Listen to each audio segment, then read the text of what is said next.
Today we are wrapping up the book of Ruth. Ruth chapter 4, we read, Boaz went to the gate of the town and sat down there. Soon the family redeemer Boaz had spoken about came by. Boaz said, "Come over here and sit down." So he went over and sat down. Then Boaz took 10 men of the town's elders and said, "Sit here." And they sat down. He said to the redeemer, "Naomi, who has returned from the territory of Moab, is selling the portion of the field that belonged to our brother Elimelech. I thought I should inform you. Buy it back in the presence of those seated here and in the presence of the elders of my people. If you want to redeem it, do it. But if you do not want to redeem it, tell me, so that I will know, because there isn't anyone other than you to redeem it, and I am next after you." "I want to redeem it," he answered. Then Boaz said, "On the day you buy the field from Naomi, you will acquire Ruth the Moabitess, the wife of the deceased man, to perpetuate the man's name on his property." The redeemer replied, "I can't redeem it myself, or I will ruin my own inheritance. Take my right of redemption, because I can't redeem it." At an earlier period in Israel, a man removed his sandal and gave it to the other party in order to make any matter legally binding concerning the right of redemption or the exchange of property. This was the method of legally binding a transaction in Israel. So the redeemer removed his sandal and said to Boaz, "Buy back the property yourself."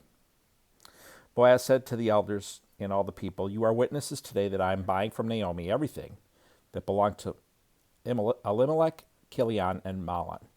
I've also acquired Ruth the Moabitess, Mahlon's widow, as my wife to perpetuate the deceased man's name on his property, so that his name will not disappear among his relatives or from the gate of his hometown. You are my witnesses today." All the people who were at the city gate, including the elders, said, "We are witnesses. May the Lord make the woman who is entering your house like Rachel and Leah, who together built the house of Israel. May you be powerful in Ephrathah, and your name well known in Bethlehem.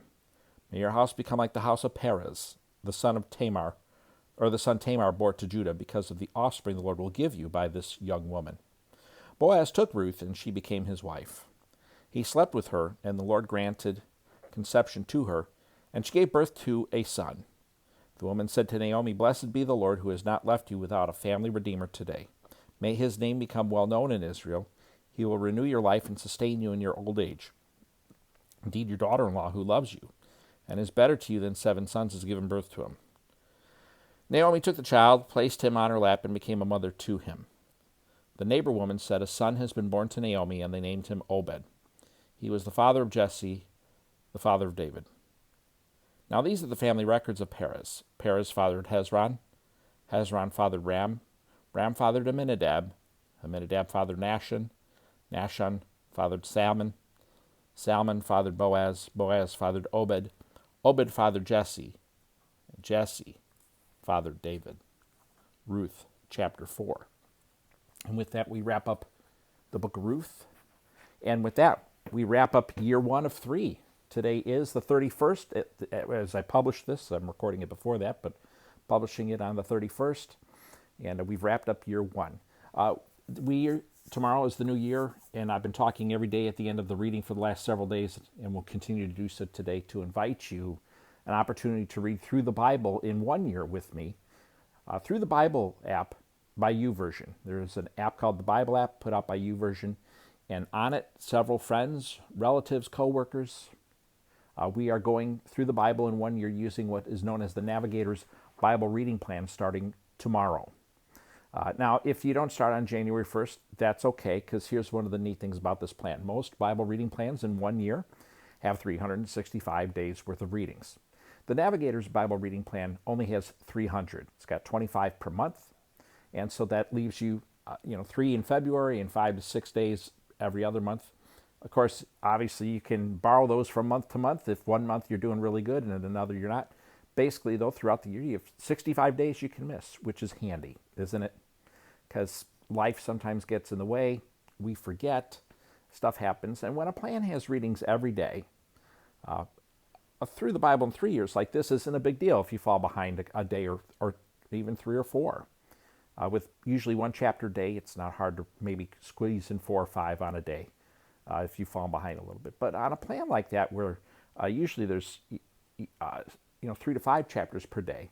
If you fall behind 4 or 5 days a week, and all of a sudden you're looking at 20 plus chapters, that's hard to recover from. And I honestly, my advice to people is always just forget it when you've fallen that far behind. Not forget the plan. God wants you to get in the Word, but pick up with the current date and just forget what you missed. Catch it next year. But the Navigator's Bible Reading Plan, being a plan with 65 days a year that you can miss, helps you to accomplish the goal. There's 4 readings per day. We read from the Gospels every day, and then we have a reading from the Old Testament. That one's usually a couple chapters. We have a reading from the poetic books, which are the books from Job to Song of Solomon, Job, Psalms, Proverbs, Ecclesiastes, Song of Solomon. That tab doesn't go through them, that column doesn't go through them in that order. You end the year with Job, you begin the year with Psalms, but you get through the poetry books, and then there's a 4th column for the rest of the New Testament outside of the Gospels. So every day you're reading a Gospel, every day you're reading a poetic book, every day you're reading another Old Testament portion, and every day you're reading another New Testament portion. It's a good plan. Obviously, you're not reading every day because it's got gaps. What do you do with those gaps? You use them for days where you just couldn't get to it. You can check off a day for that. You can also, if you are caught up and doing well, you can use a plan like this one, Through the Bible in 3 Years, where at least on your days off, you're reading a chapter.